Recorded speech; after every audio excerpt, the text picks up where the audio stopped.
Hey, Durham City Council.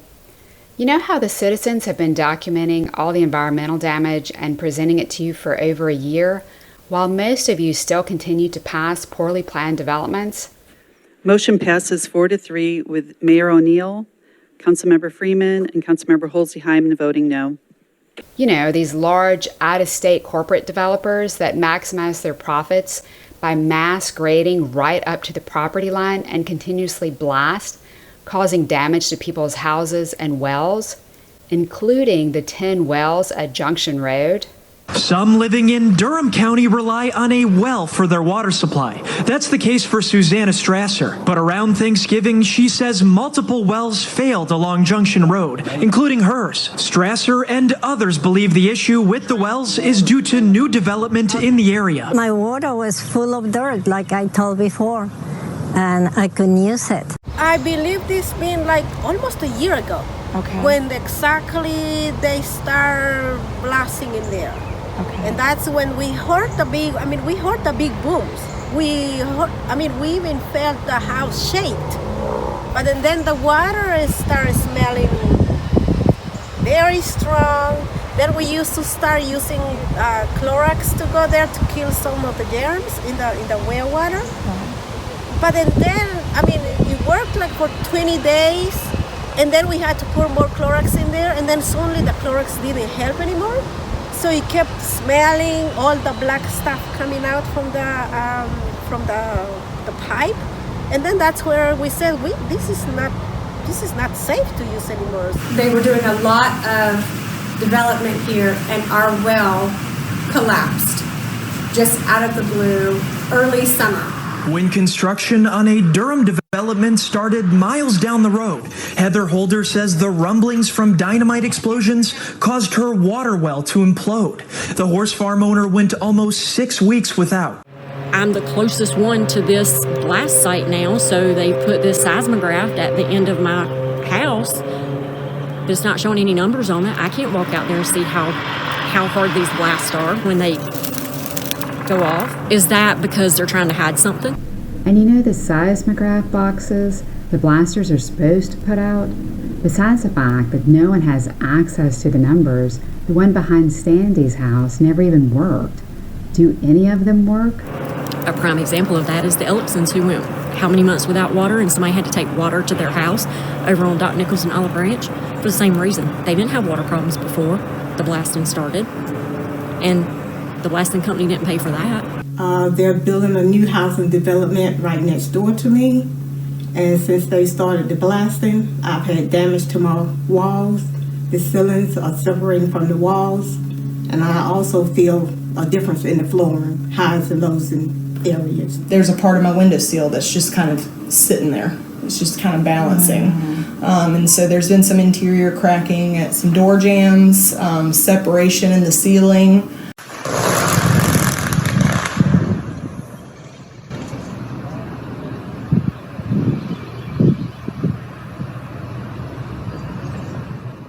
There are multiple cracks like this one in several areas at this home. The development is almost in their backyard. Where are the buffers? When we were told about the 20-foot buffer, and then it ended up where we weren't going to have a 20-foot buffer, they put the construction road right on top of I have a sand filtration septic system, and where you put your tablets in for the filtration, that pipe got completely run over by that road, so it's not even there anymore. It's large tracts of land that are being cleared, completely clear cut, all the soil taken out, for a lot of high density stuff and very little open space being left. The developers mass grade very close to the property line. We have residents out there all the time that say, I can't take it anymore. I've suffered through this dynamite blasting. I've suffered through every day. I was out there and it's obnoxious. The bulldozer noise day after day after day right on these poor people's property line. Poorly engineered developments means excess stormwater, which often leads to excess flooding. I draw your attention to my friend's property at 4008 Holder Road, Durham County. He's sandwiched between the city of Durham upstream, the city of Durham downstream. And bless his heart, he's in the middle. The picture to your left is a home he owns there on Holder Road. He's had 14 inches of rainwater, flood water, inside of his home there. That's his niece's home. The home on the right is his mother's home. It has a frequency of flooding 3 to 4 times per year. Would you want to endure this? Homes are popping up around Durham County every single day. But some people who live in the county say that's coming at a serious price to the environment. CBS 17's Ben Boken spoke with local advocates who are fighting to put a pause on development that's impacting some local waterways. Housing development is at an all-time high around Durham, but some of those who live in the rural part of the county, like Thomas Freeman, say that development is negatively impacting local waterways. The sediment has basically blanketed everything, and everything's covered in a blanket of silt. A nonprofit called Sound Rivers found that the Lick Creek's water quality is in violation of state standards. The group says due to construction, soil is running off into the water. It coats everything in the creek with this layer of death, if you will. Now, Freeman's advocacy group Preserve Rural Durham and Sound Rivers are requesting a pause on development around the watershed. I get a letter from the Southern Environmental Law Center. Now we're getting the letters from attorneys. So we started talking and getting letters from neighbors saying there's an issue. Then we started getting letters from people from New Bern, North Carolina, and down the creek and saying there's an issue. And then Friday, I get about what I would call a legal brief, 8 pages from 2 attorneys.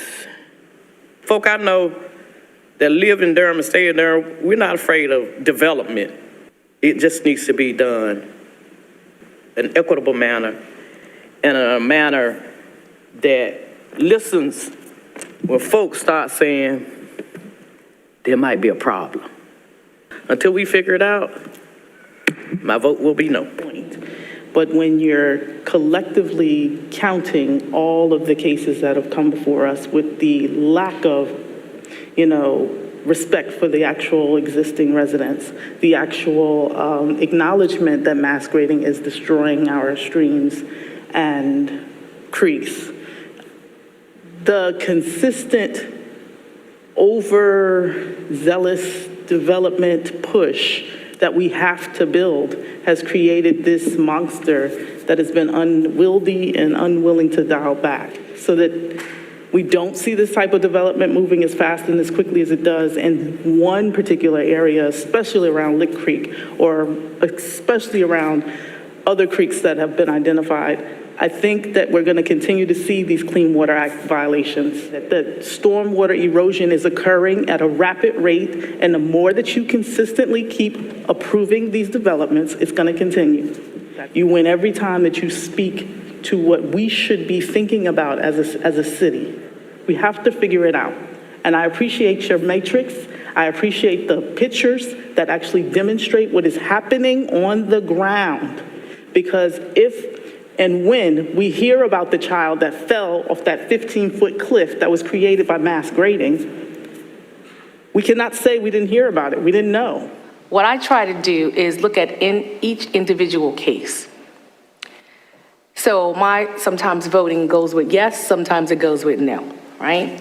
But I'm really concerned that I don't think that the amount of people that keep coming here every week after week after week is making up half of the stuff that they're saying. Somebody has to do an environmental study to find out what is going on out there before I can make any more decisions. And I want to say it on the record that, again, I take every case and I look at the case, and because I know that we have to build. I get it. I know we need housing. I get it. But I cannot in good conscience keep hearing this week after week after week, and I don't really know, is it happening? Is it not happening? Are they really drinking this water that's contaminated? Do we really have enough fire people? We're listening to actually people call EMS. I just don't understand. So I don't know if I can ask maybe y'all staff, is there any way that we can get an environmental study, a needs assessment or something out there so that I can make more informed decisions? Because again, I make decisions based on it, because I know we have to build, I get it.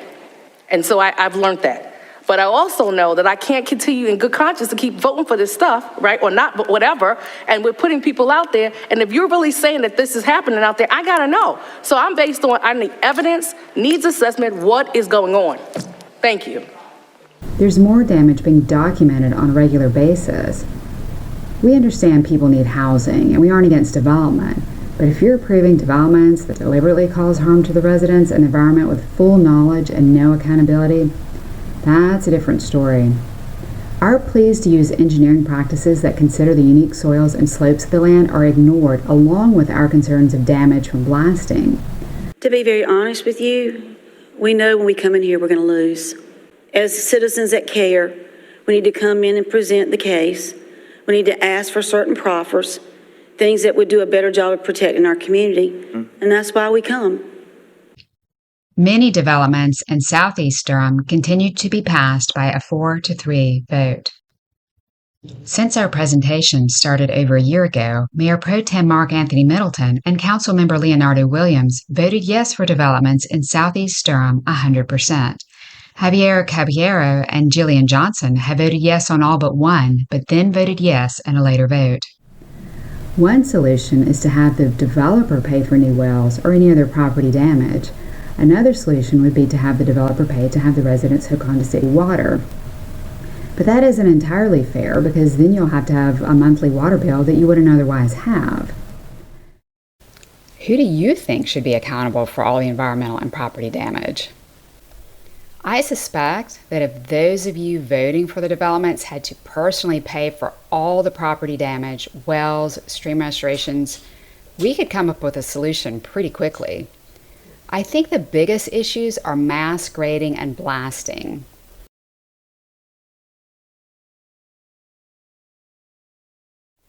If we eliminated or decreased mass grading and blasting, we would have much less damage to the residences and the environment. The developers are going to say, we can't do this, but mass grading didn't become popular in North Carolina till around the 1990s. So almost every development before then was built without mass grading. In other words, they could eliminate mass grading, but since they aren't accountable, then why should they? Other areas like Charlotte and Cary have realized that mass grading causes significant amounts of expensive damage, and they've limited it. If the developers paid the full cost to cover the damage to homes, wells, stream restorations, etc., they'd look for other solutions too.